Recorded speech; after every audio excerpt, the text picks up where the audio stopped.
Come to lesson number 3, Discovering Tut. The saga continues. Discovering Tut. Name है The Saga Continues. A.R. Williams, writer.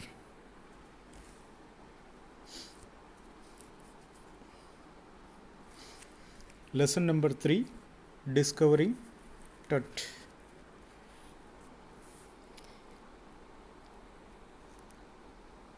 He was just a teenager when he died. Teen age में इसका death हुआ था. Teen age यानी 1 2 3 जिसमें tin से शुरू होता है और टीन में ख़त्म हो जाता है, वो ये टीन एज 13 से 19 तक. You are all in the category of 13. Sorry, teenage. He was just a teenager when he died. The last heir of a powerful family. The last heir. Heir means उत्तराधिकारी. Spelling देखना है HEIR. Hair यानी उत्तराधिकारी. The last heir of a powerful family that had ruled Egypt and its empire for centuries.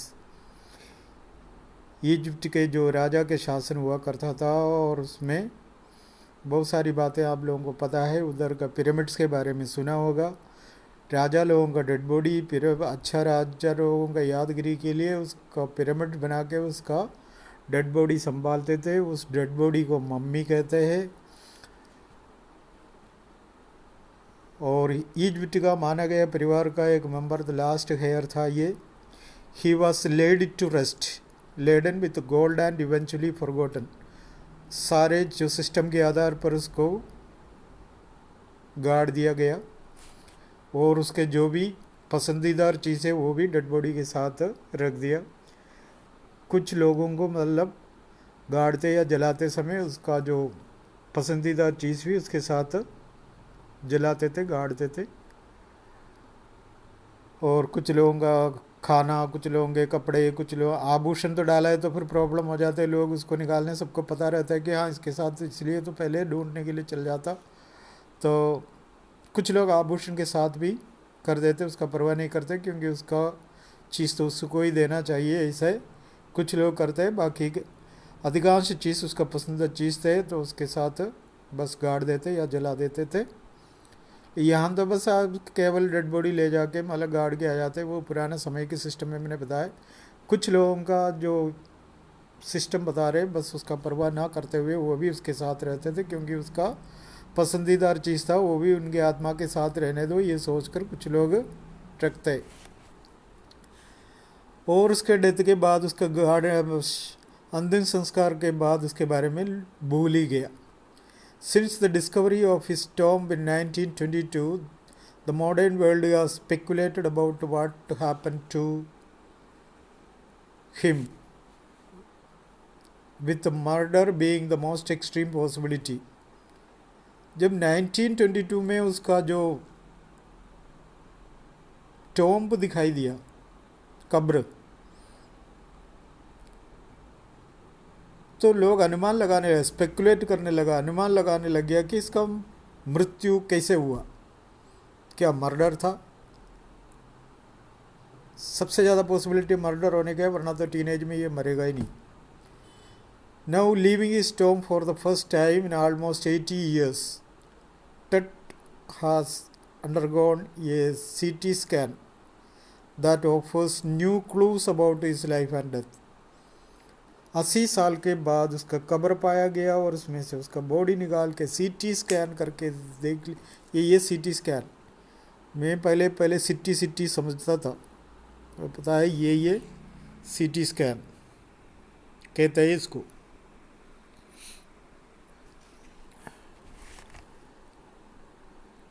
That offers new clues about his life and death. उसका CT scan करने से तो उसका मृत्यु के बारे में कुछ मिलने लग गया.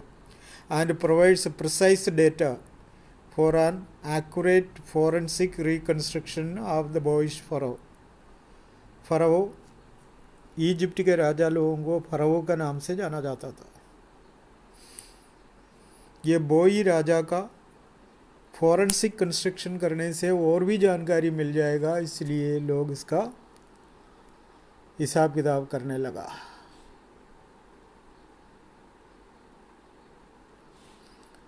An angry wind stirred up ghostly dust devils as King Tut was taken from his resting place in the ancient Egyptian cemetery, place where dead bodies are buried. उसको सिमिटेरी कहते हैं।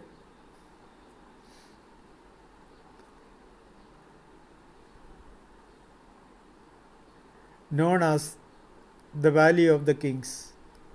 जब उसका डेड बॉडी उसके सिमितेरी में से बाहर निकाला तो ये एक गुस्सा भरी हवा चलने लगी।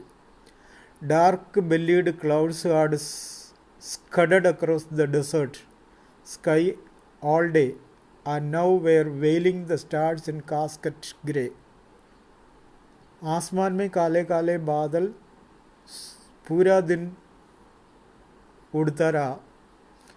It was 6 p.m. on 5 January 2005. The world's most famous mummy glided head first into a CT scanner brought here to probe the lingering medical mysteries of his little understood younger ruler who died more than 3,300 years ago. इस समय की बात है। तो दुनिया के सबसे important जो मम्मी है उसका सीटी स्कैन हुआ है। All afternoon the usual line of tourists from around the world had descended into the cramped rock tomb, some 26 feet underground, to pay their respects. बहुत सारे टूरिस्ट ये सुनकर वहाँ पहुँच गए थे उसको रेस्पेक्ट देने के लिए। They gazed at the murals on the walls of the burial chamber and peered at Tut's gilded face. लोग आके उसको घूरने लगा, उसके दीवारों में जो पेंटिंग्स हुआ करता है वो देखने लगा और उसका कब्र में झुक के देखने लगा। The most striking features of this mummy shaped outer coffin lid. उसका कॉफिन लिड में जो मतलब चमक दिखाई दिया वो देखने लगा। कॉफिन जानते हो ना, जो गाड़ने वालों को पहले एक उसका डेड बॉडी एक पेटी में रखता है लकड़ी का बना हुआ, उसको कॉफिन कहता है। ओनली क्रिश्चियन लोग इसको यूज़ करते हैं हिंदुस्तान में, बाकी हिंदू लोग जला देते और मुस्लिम लोग यूं ले जाके गाड़ देते, लेकिन क्रिश्चियन लोग उसका डेड बॉडी को एक बॉक्स में रखता है, उसको कॉफिन कहते हैं। और आखिरी बार सबको दिखाने के बाद उसका लिड ढक्कन बंद कर लेते हैं और उसके बाद किसी को देखने का मौका नहीं देते। और उसी का अंदर जितना चमकीदार काम किया वो सब कुछ विजिटर्स देख के आनंद ले रहे थे, वो समझ रहे थे।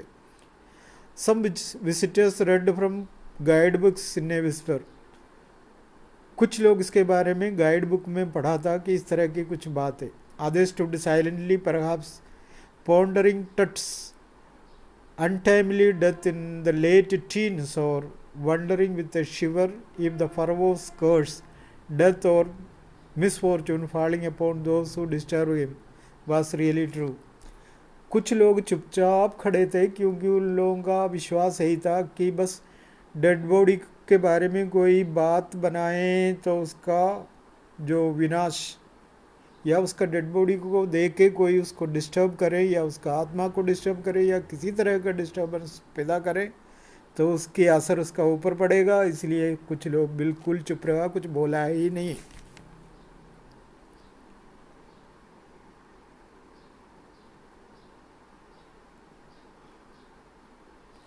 The mummy is in very bad condition because of what Crater did in the 1920s.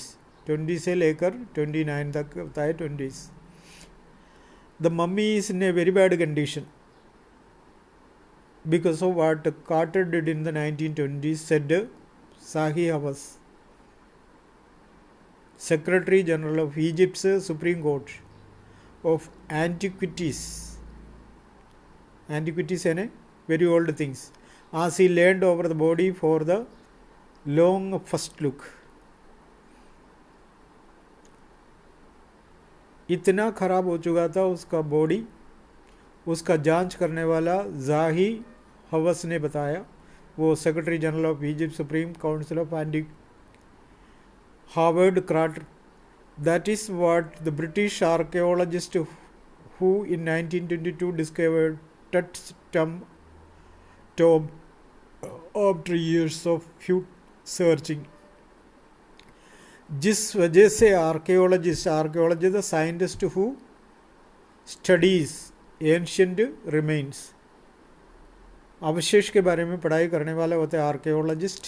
धरती खुदाई करके उसमें से निकाल के पढ़ाई करने वाले होते हैं आर्कियोलॉजिस्ट. उसको पढ़ता है archaeologist.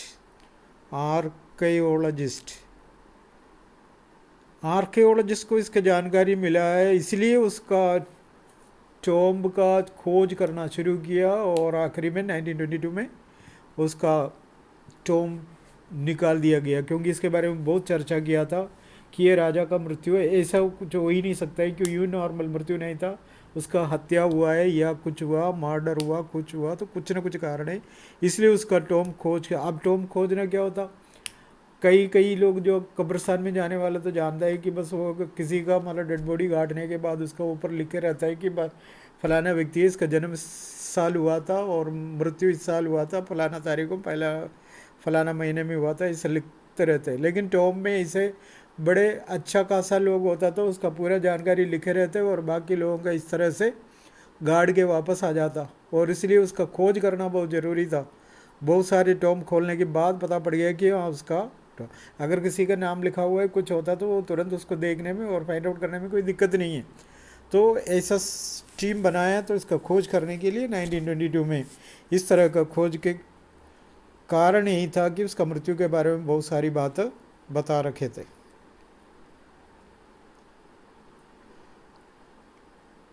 They remain the richest royal collection ever found and have become part of the Pharaoh's legend. Legend यानी ओल्ड स्टोरी, कहानी के आधार पर बताया गया था. उसके साथ बहुत सारे चीज़ें, आभूषण, सब कुछ उसका कब्र में रखा था. Standing articles in gold, their eternal brilliance meant to guarantee resurrection. Resurrection है ना, रीबर्थ. कुछ लोग इस पर विश्वास करते हैं पुनर्जन्म के साथ उसके सारे चीज़ें उसके साथ होना चाहिए पुनर्जन्म का टाइम में, इसलिए उसी का डेड बॉडी में सारे चीज़ रखा करते थे. And it cause A sensation at the time of the discovery and still get the most attention, but it was also buried with everyday thing he had want in the after life. मरने के बाद भी आत्मा को बहुत सारी चीज़ों का ज़रूरत है, और इसलिए वो चीज़ें भी उसके डेड बॉडी के साथ गाड़ दिया गया था. जैसे बोर्ड गेम्स, ये ब्रॉन्स रेजर है ने जो नाइफ होता है, जो पुराने टाइम में दाढ़ी बनाने का काम में आता था, और लिनन अंडर गारमेंट्स, उसके चड्डी बनियान. Cases of food and wine, cases है ने box of food and wine, उसका पसंदीदार खाना, उसका पानी जो उसको ज़्यादा पीने में अच्छा लगता था, वैसे वाइन लोग यूज़ करते हैं. कुछ लोग मतलब दवाई का रूप में यूज़ करते हैं, कुछ लोग मज़ा लेने के लिए यूज़ करते, दारा ज़्यादा पी के झूमते घूमते, और इस तरह का कुछ चीज़ों का इस्तेमाल भी उस डेड बॉडी के साथ कब्र में रखा था. After months of carefully recording of pharaohs funerary treasures, Carter began investigating his 3 nested coffin.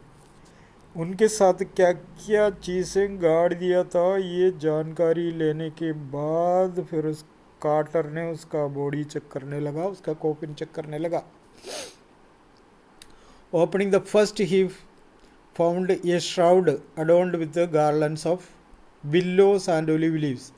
उसके सबसे ऊपर खोलने से उनको मिला श्राउड. श्राउड कफन को कहते हैं, कोई भी मरे उसका ऊपर अलग कपड़ा डालते, नया कपड़ा. कुछ लोग सफ़ेद वाला डालते, कुछ लोग रेड वाला डालते, कुछ लोग ब्लैक डालते, कुछ लोग हरा डालते, वो अपने धर्म के हिसाब से। और उसमें कफन दिखाई दिया, गार्लैंड्स दिखाई दिया। गार्लैंड्स है ना, माला, फूलों का माला होता है। लेकिन ये हम बता रहे willow and olive leaves. Willow यानी फालतू पौधा होता है जो साधारण पौधा के साथ उगता है। ओलिव लीव्स, ओलिव पेड़ का, जैतून का जो पत्तियाँ। वाइल्ड सेलरी, सेलरी एक तरह का प्लांट है। लोटस पेटल्स, लोटस को मालूम है। एंड कॉर्न फ्लावर्स, कॉर्न का फ्लावर्स ब्लू पर्पल कलर का ही होता है। The faded evidence of a burial in March और अप्रैल। ये सब कुछ देखने से बाद इतना क्लियर नहीं, फेडेड एविडेंस है, नॉट क्लियर इसका डेड बॉडी मार्च या अप्रैल का महीने में गाड़ दिया हो, क्योंकि इतने साल के बाद उसका पूर्वज, उसके मतलब पूर्वज लोग उसके साथ, उसके जो पीढ़ी में जो रहते थे वो सब कुछ ख़त्म हो गया, इसलिए उनको किसी को डेट भी पता नहीं कब हुआ था। When he finally reached the mummy दो ही रन इनटू ट्रबल, फिर सब कुछ हटाने के बाद उसका बॉडी तक पहुंच गया, वहाँ से परेशानी शुरू हो गया। The ritual resins, ceremonial resin, resin यानी सिक्की, स्टिकी सब्सटेंस, चिपकने वाला एक तरह का चीज़। वैसे तो रेजिन अपने जो इसको कहता है क्या कहते हैं, सूखे हुए अंगूर को कहता है। सूखे हुए अंगूर को क्या कहते हैं, खुद को पता होगा ना? सूखे हुए अंगूर उसको कहते हैं रेजिन्स। हिंदी में क्या कहते हैं? किशमिश। लेकिन यहाँ तो बस ये स्टिकी सब्सटेंस है, हार्डन्ड, वो चीज़ें बिल्कुल कड़क हो गया था। Cementing to the bottom of his solid gold coffin, उसके अंदर सीमेंट डालने से वो पूरी चीज़ें उसका अंदर चिपक गए। No amount of legitimate force could move them, जो चीज़ से उसको निकाल सकता है उसे कोशिश करके देख ले, निकल ही नहीं रहते। Carter wrote later what was to be done, वो कहने लगा अब करूं क्या। उसको बड़ा सावधानी से निकालना, तभी तो बॉडी का हिसाब किताब का जानकारी होगा। अगर उसको गलत तरीके से निकाले तो बॉडी में कोई नुकसान भी पहुंच सकता है। तो इस तरह से वो बॉडी को जांच करने लगा।